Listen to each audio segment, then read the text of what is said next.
यहाँ पर हमारे पास क्वेश्चन नंबर 1 है।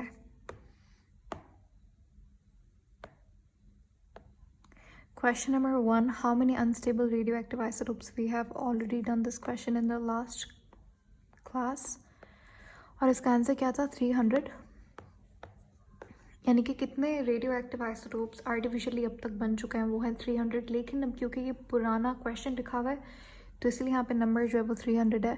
लेकिन अब तक अगर आप देखेंगे जो करंट नंबर्स हैं वो बताते हैं तकरीबन 3000 से ज़्यादा आर्टिफिशियल आइसोटोप्स बन चुके हैं bye artificial disintegration. Anyways question number 2 भी हमने कर लिया था। आई गेस हमने question number, do you remember हमने कहाँ तक किया था? खैर 2 में number, what number? We did question number 7. We need to start from question number 8 today. Okay. Well यहाँ पे मैं आंसर्स फिर भी बता देती हूँ। क्वेश्चन नंबर 2 के टोटल नंबर यानी कि types of fundamental nuclear particles कितने होते हैं? तो 2, प्रोटॉन और न्यूट्रॉन, क्योंकि न्यूक्लियर फंडामेंटल पार्टिकल के बारे में पूछा था। आइसोटोप्स केमिकली सिमिलर होते हैं, हमने ये पढ़ा था। और 4 के अंदर वो पूछ रहा है एटॉमिक सिंबल क्या होता है, एटॉमिक नंबर और एटॉमिक मास का सिंबल क्या होता है।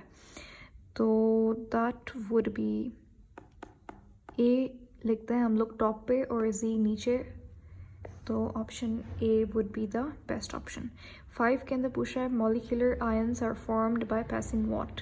High energy electron beam, alpha particle, X rays या फिर ऑल ऑफ देम। तो यहाँ पर ऑल ऑफ दीज सही जवाब होगा इसका।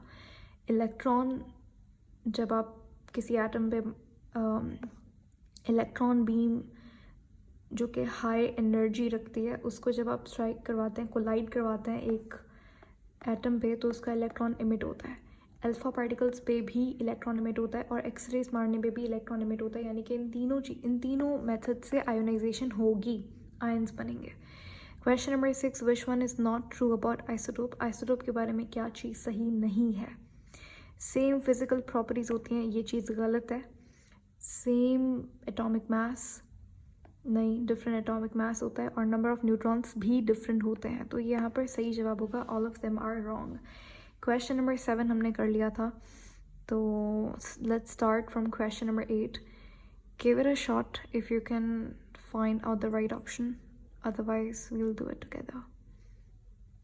इसमें पूछ रहा है volume occupied by 4.4 grams of carbon dioxide at SGP is what? Carbon dioxide का मॉलिक्यूलर मास क्या होता है? 44। ठीक है, तो हमें पता है कि 44 grams of carbon dioxide is 1 मोल। ठीक है, और 1 मोल का जो वॉल्यूम होता है वो 22.4 होता है। इसमें उसने हमें पूछा है कि बताइए 4.4 ग्राम्स का क्या वॉल्यूम होगा। तो 4.4 ग्राम्स का क्या वॉल्यूम होगा?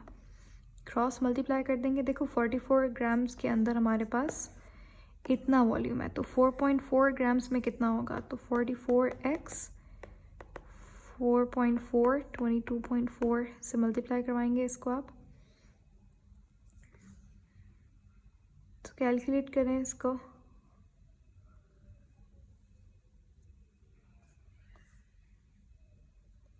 फोर पॉइंट फोर को मल्टीप्लाई करवाएं 22.4 से, दैट वुड बी 98.56 एक्स। अब 44 यहाँ पे मल्टीप्लाई कर रहा है, वहाँ जाके डिवाइड करेगा तो 2.24। Option A would be the right option. I'm sorry, मैंने क्वेश्चन नंबर 9 के ऑप्शन देख के किया था।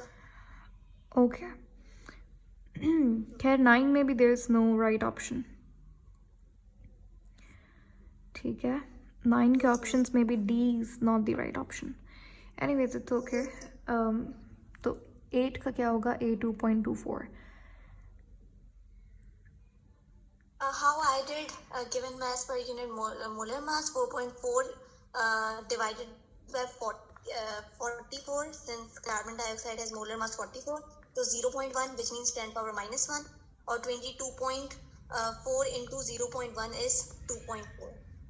2.4, yeah. 2.24. Okay.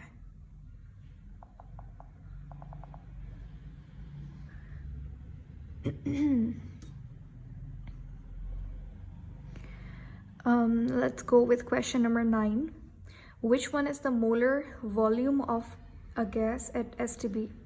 अभी इस क्वेश्चन में हमने देखा कि मोलर वॉल्यूम एट STP, एक मोल का कितना वॉल्यूम होता है? 22.4 डेसीमीटर क्यूब. अगर ये लीटर में होता तो फिर भी 22.4 लीटर हो जाता, क्योंकि 1 litre is equal to 1 decimetre cube. Question